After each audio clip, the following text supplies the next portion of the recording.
RFK Jr. has announced that he's running for president as an independent. Think about this. It's Titanic. The heir of Camelot, a Kennedy, cannot get a fair shake in today's Democrat Party. So much so that he has to run what many think is going to be a quixotic campaign as an independent. That's just how rotten our two-party system is. And by the way, over on the other side, love him or hate him, Donald Trump is the favorite of the grassroots, but he's hated by the big money people and those who run the party. So guess what? They're trying to cheat him too. So when people say, oh, you're attacking our democracy, we don't have one.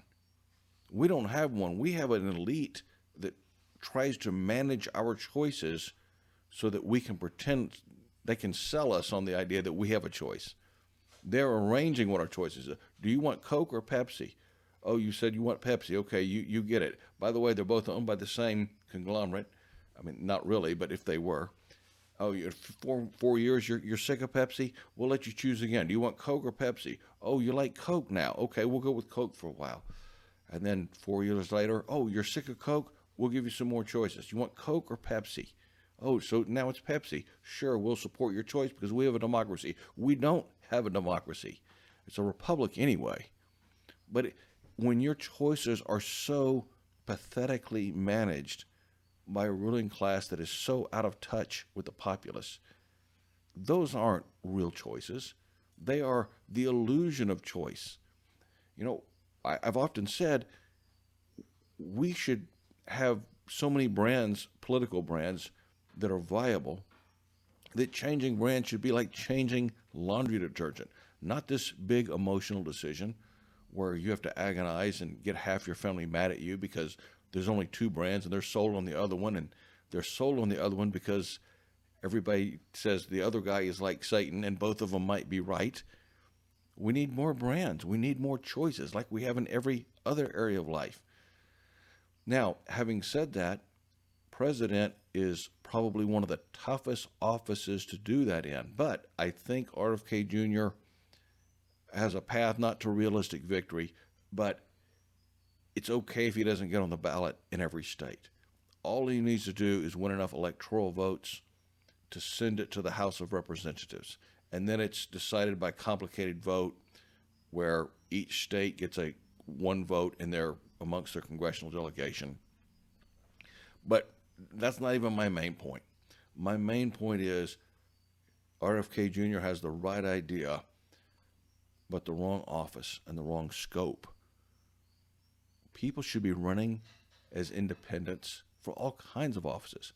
Really, every congressman should be an independent. Why should they be funded and controlled by a party run in Washington, D.C., and really funded by global corporations, not even American corporations buying our election anymore? Do you know that the newly appointed senator to replace Dianne Feinstein in California is a resident of Maryland?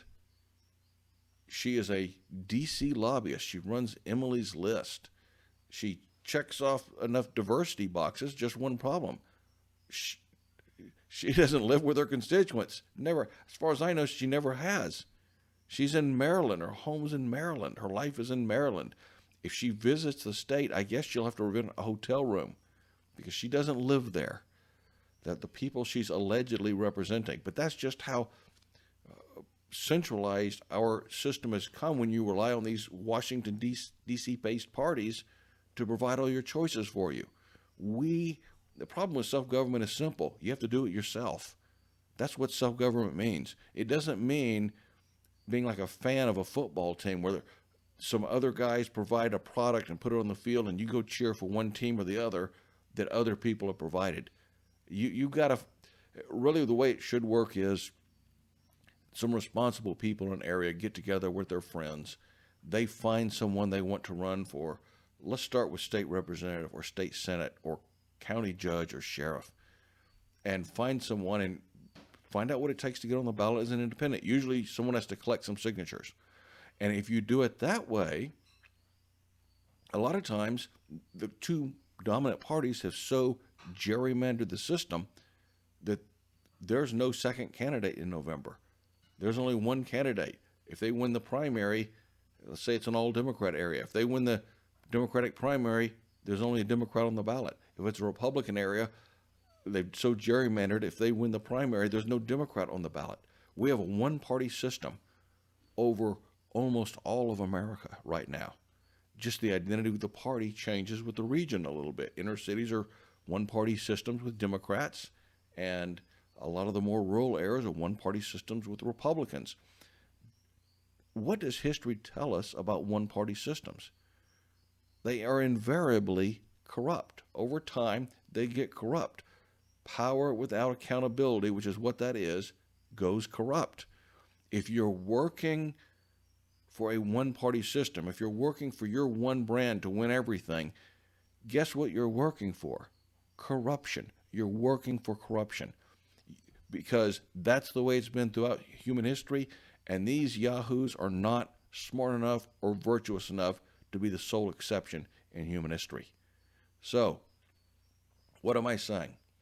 One, get less caught up in who the president is and get to work being an actual citizen, a self-governing citizen with your friends, and find some good people to run for local offices or state legislatures outside this wretched two-party system that has bankrupted America both morally and fiscally, with some help, and start providing, be the option that you wish was on the ballot. I'm glad RFK Jr. is running as an independent, more for the fact that it highlights how wretched the system has become. When an heir of Camelot, when a Kennedy cannot get a fair shake in the Democratic Party, when the grassroots favorite Donald Trump cannot get a fair shake in the Republican primary, and the whole system is trying to drag him down. Without saying, for or against either one of those guys, I'm against the system that is a lie, the system that is a fraud, the system that has led our nation to ruin by presenting people the illusion of choice when there was no choice. And this highlights the need to do the things that I talked about in my localism books, and I hope that people will take it to heart.